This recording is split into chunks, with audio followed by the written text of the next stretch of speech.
Assalamualaikum warahmatullahi wabarakatuh. Terima kasih atas kesempatannya. Perkenalkan, nama saya Sofia Alia Putri dengan NIM 2019 710 192. Assalamualaikum warahmatullahi wabarakatuh. Terima kasih atas kesempatannya. Perkenalkan, nama saya Novi Rahmatur Rosidah dengan NIM 2019 710226. Assalamualaikum warahmatullahi wabarakatuh. Terima kasih atas kesempatannya. Saya Siti Farilhati Solihah dengan NIM 2019 710404. Assalamualaikum warahmatullahi wabarakatuh. Terima kasih atas kesempatannya. Perkenalkan, nama saya Celia Arsa Pradita, NIM 2019 710608. Assalamualaikum warahmatullahi wabarakatuh. Terima kasih atas kesempatannya. Perkenalkan, nama saya Rifda Nabiha dengan NIM 2019 710636. Terima kasih atas kesempatannya. Perkenalkan, nama saya Lailatul Aisyah dengan NIM 2019 710 658. Assalamualaikum warahmatullahi wabarakatuh. Terima kasih atas kesempatannya. Perkenalkan, nama saya Afifah Ikanir Sakina, NIM 2019 710662. Terima kasih atas kesempatannya. Perkenalkan, nama saya Muhammad Zain Kusuma, NIM 2019 710806. Di sini saya akan menjelaskan tentang kesatuan tematik konsumsi dalam Al-Quran. Al-Quran memiliki gaya narasi yang unik dalam menyampaikan ajaran yang dikandungnya. Gaya narasi Al-Quran yaitu narasi yang berpisah-pisah dalam berbagai surat. Hal ini dikarenakan Al-Quran membincangkan konsumsi dalam berbagai surat dan ayat secara terpisah-pisah dan dengan beberapa tema berulang-ulang. Kesatuan tematik ayat-ayat konsumsi melahirkan suatu landasan konsumsi dalam Islam. Landasan konsumsi dalam Islam berasaskan tauhid yang membimbing kepada keyakinan akan adanya hari kiamat dan kehidupan akhirat. Prinsip ini mengarahkan seseorang untuk mengutamakan konsumsi untuk akhirat daripada dunia, mengutamakan konsumsi untuk ibadah daripada konsumsi duniawi. Al-Ghazali menjelaskan bahwa makanan atau konsumsi yang baik diperintahkan sebelum mengerjakan amal saleh. Sebagaimana firman Allah Subhanahu wa ta'ala yang berbunyi, A'udzubillahi minasyaitonirrajim. Bismillahirrahmanirrahim. Ya ayyuhar rusulu kulu minat thayyibati wa'malu shalihan. Inni bima ta'maluna alim. Shadaqallahul azim. Yang artinya, wahai para rasul, makanlah dari makanan yang baik-baik dan kerjakanlah kebajikan. Sungguh aku maha mengetahui apa yang kamu kerjakan. Quran Surat Al-Mu'minun ayat 51. Landasan bagi konsumsi dalam Islam di atas memiliki pandangan yang dapat digambarkan sebagai berikut, bahwa semua yang ada di dunia ini adalah milik Allah sebagai pemilik mutlak. Namun apa yang dimiliki Allah menjadi anugerah-anugerah yang menjadi milik semua manusia. Dengan demikian, semua anugerah tersebut boleh dikelola dan dikonsumsi oleh manusia menurut keinginan manusia tersebut. Terima kasih. Terima kasih atas kesempatannya. Jadi di sini saya akan menjelaskan mengenai pengertian konsumsi. Secara luas, definisi konsumsi mengambil istilah dari dua bahasa, yaitu bahasa Belanda dan bahasa Inggris. Dalam bahasa Belanda, konsumsi berasal dari kata konsumti, yaitu segala kegiatan yang dipergunakan dengan tujuan untuk mengambil kegunaan pada suatu produk ataupun jasa.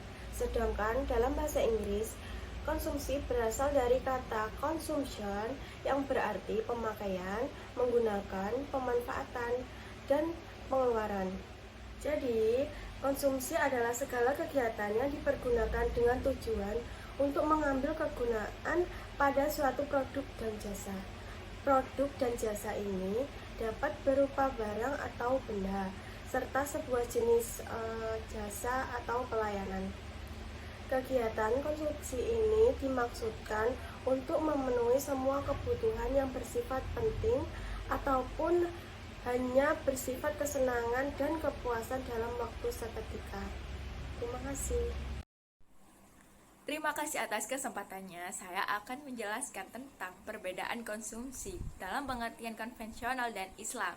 Nah, yang pertama, dalam teori konsumsi konvensional, konsumsi adalah kegiatan manusia menggunakan atau memakai barang atau jasa untuk memenuhi kebutuhan.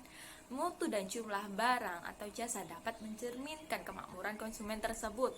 Semakin tinggi mutu dan jumlahnya, berarti semakin tinggi pula tingkat kemakmuran dan sebaliknya.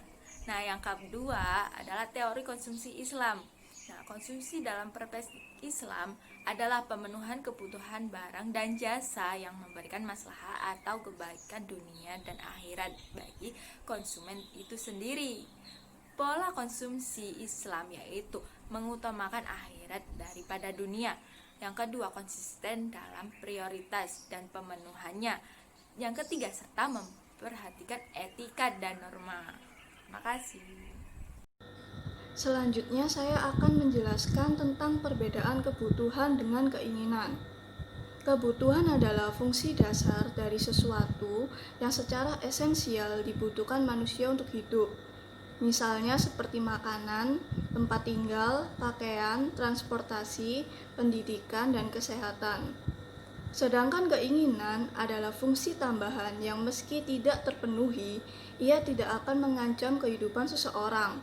Misalnya, makanan yang enak, rumah yang mewah, mobil baru yang mahal, AC, handphone yang canggih, dan lain sebagainya. Yang pertama, perbedaan sifat.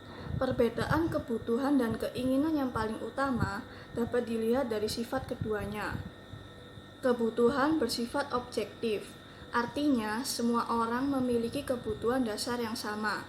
Sementara keinginan bersifat subjektif, artinya keinginan setiap orang bisa berbeda-beda tergantung gaya hidup, pendapatan, dan pola pikir.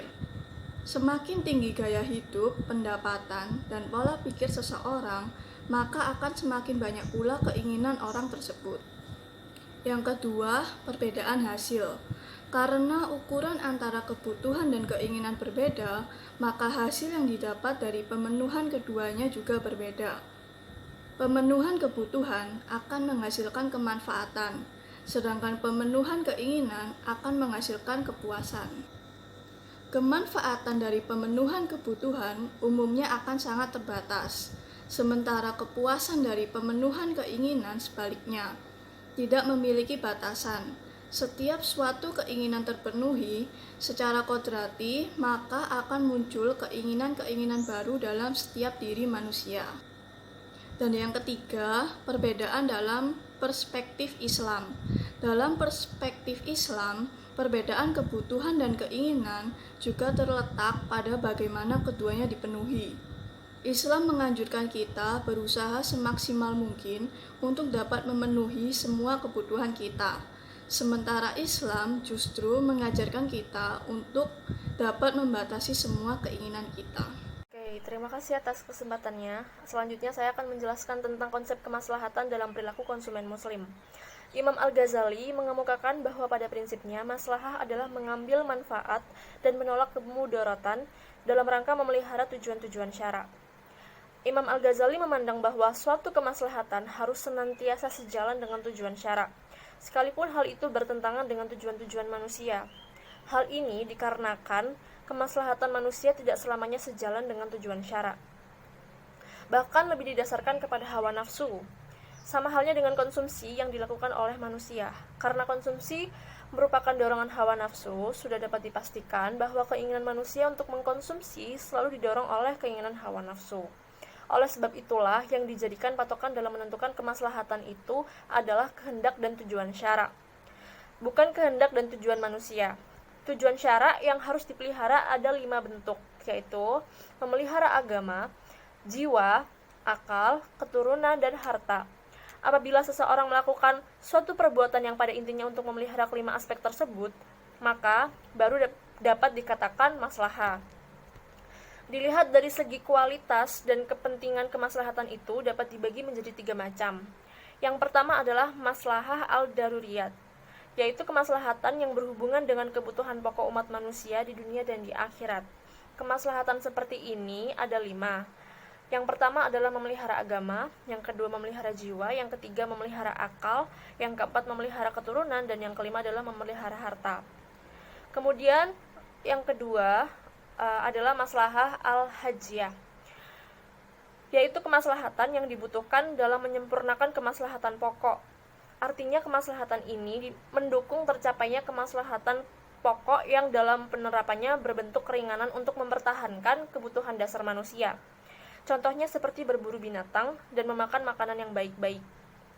Yang ketiga adalah maslahah al-tasniyah, yaitu kemaslahatan yang sifatnya pelengkap berupa keleluasaan yang dapat melengkapi kemaslahatan sebelumnya. Tanpa terpenuhinya kemaslahatan ini, manusia masih dapat melanjutkan hidupnya. Tetapi kemaslahatan ini juga mendukung tercapainya kemaslahatan lainnya. Misalnya, dianjurkan memakan makanan yang bergizi dan berpakaian yang bagus. Baik, terima kasih atas kesempatannya. Di sini saya akan menjelaskan tentang tujuan konsumsi. Tujuan konsumsi yang pertama yaitu mengurangi nilai guna barang atau jasa secara bertahap. Yang kedua yaitu menghabiskan nilai guna barang sekaligus. Yang ketiga, memuaskan kebutuhan secara fisik. Yang keempat, memuaskan kebutuhan secara rohani. Yang kelima, memenuhi kebutuhan hidup secara langsung. Yang keenam, mempertahankan status sosial. Yang ketujuh, mempertahankan status keturunan. Yang kedelapan, mendapatkan keseimbangan hidup. Yang kesembilan, memberikan bantuan kepada orang lain. Yang kesepuluh, menjaga keamanan dan kesehatan. Dalam menuju tujuan konsumsi tersebut, manusia haruslah mencapai dengan kerja keras. Pengeluaran konsumsi seseorang yang satu dengan yang lain berbeda. Ada yang lebih besar, ada yang sama, dan ada yang lebih kecil dari pendapatannya yang menggunakan barang-barang untuk memenuhi kebutuhan hidupnya. Dialah konsumen. Ya, di sini saya akan menjelaskan tentang etika dalam konsumsi. Di dalam etika dalam konsumsi berarti akhlak mahmudah atau akhlak terpuji. Istilah etika yang dalam bahasa Indonesia adalah kesusilaan. Kata dasar adalah susila, kemudian diberi awalan dengan akhiran susila berasal dari bahasa su berarti baik dan sila berarti norma kehidupan. Jadi, etika berarti menyangkut kekuatan yang menuruti norma kehidupan yang baik. Adapun etika Islam berarti menurut hukum-hukum yang ditetapkan Allah Subhanahu wa taala agar manusia mencapai kebahagiaan dunia dan akhirat. Di bidang ekonomi, etika Islam berarti etika seorang mengkonsumsi barang-barang atau harus cara yang halal dan baik. Artinya, perbuatan yang baik dan mencari barang-barang atau rezeki baik dikonsumsi maupun diproduksi adalah bentuk terhadap ketaatan Allah Subhanahu wa taala. Ya, di dalam mengkonsumsi kita tidak boleh berlebih-lebihan yang merupakan ciri khas masyarakat yang tidak mengenal Tuhan. Dikutuk dalam Islam disebut dengan istilah israf atau pemborosan atau tabzir, menghambur-hamburkan harta tanpa guna. Tabzir berarti mempergunakan harta dengan cara yang sah, yakni menuju tujuan-tujuan yang terlarang seperti penyuapan, hal-hal melanggar hukum atau cara yang tanpa aturan. Setiap kategori ini menyangkut beberapa jenis penggunaan harta yang hampir sudah menjala pada masyarakat yang berorientasi konsumer. Pemborosan berarti penggunaan harta secara berlebihan, berlebih untuk melanggar hukum dalam suatu hal seperti makanan, pakaian, tempat tinggal, dan lain-lain. Mengonsumsi hak milik orang lain dengan cara batil atau memakan harta milik orang lain tanpa adanya justifikasi adalah perbuatan haram.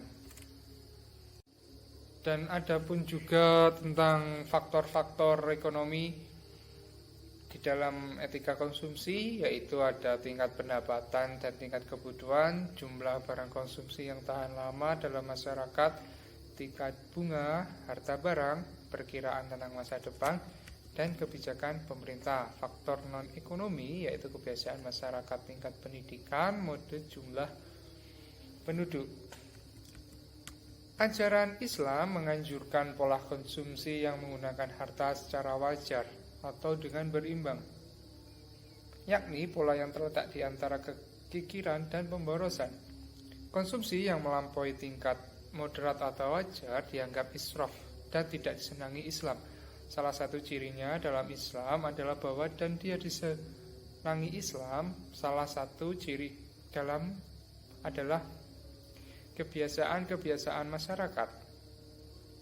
Orang semacam itu seharusnya dikenai pembatasan dan bial dianggap perlu dilepaskan dan dibebaskan dari tugas mengurus harta miliknya sendiri. Dalam pandangan syariah, dia seharusnya diperlakukan sebagai orang yang tidak mampu atau orang yang seharusnya ditugaskan mengurus harta wakilnya. Fondasi tersebut tetap diperlukan untuk menghilangkan rintangan dan kesukaran dalam hidup kelompok.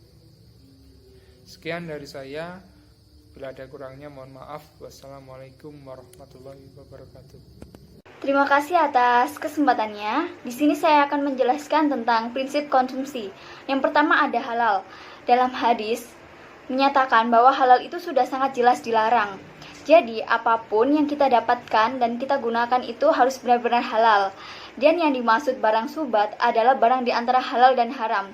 Jadi sangat diwajibkan bagi umat muslim untuk tidak terjerumus terhadap barang subat. Yang kedua ada baik dan bergizi. Makanan yang baik dan bergizi itu sangatlah bagus untuk tubuh manusia dan sangat penting untuk kesehatan manusia. Maka dari itu Allah melanjutkan kepada makhluknya untuk mengkonsumsi makanan yang baik dan bergizi. Karena jika memakan makanan yang baik dan bergizi juga akan mempengaruhi akal dan rohani manusia. Yang ketiga ada makan dan minum secukupnya. Allah Subhanahu wa Ta'ala sangat membenci hal-hal yang berlebih, seperti makan dan minum secara berlebihan. Nabi Muhammad SAW selalu hidup sederhana dan tidak berlebih-lebihan. Karena jika makan dan minum secara berlebihan akan lebih banyak keburukan daripada kebaikan yang didapatkan. Dalam kehidupan sehari-hari, makan dan minum berlebihan itu sangatlah tidak efisien. Maka itu juga disebut pemborosan. Akan lebih baik membeli kebutuhan yang sangat penting dan perlu untuk dibeli. Sisanya bisa ditabung untuk keperluan di masa yang akan mendatang. 4. Tidak mengandung riba, tidak kotor dan tidak menjijikkan. Rasulullah SAW melarang usaha dari anjing, darah, pentato, dan yang ditato, pemakan dan membayar riba, dan melaknat pembuat gambar. Allah Subhanahu wa Ta'ala tidak akan menerima doa seseorang jika pakaian yang dikenakan, makanan yang dimakan, minuman yang diminum berasal dari yang haram. Maka tidak diterimalah doa tersebut. Agama Islam sangat memperhatikan terhadap hal seperti itu.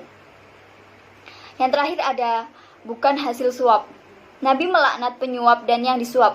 Yazid menambah, Allah melaknat penyuap dan yang disuap. Perbuatan suap menyuap sangat dilaknat oleh Allah Subhanahu wa Ta'ala dan Rasulullah SAW. Siapa yang memberi suap dan yang menerima suap akan mendapatkan dosa. Ini akan mempengaruhi terhadap perekonomian karena suap menyuap akan sangat merugikan banyak pihak. Yang paling disengsarakan adalah masyarakat miskin.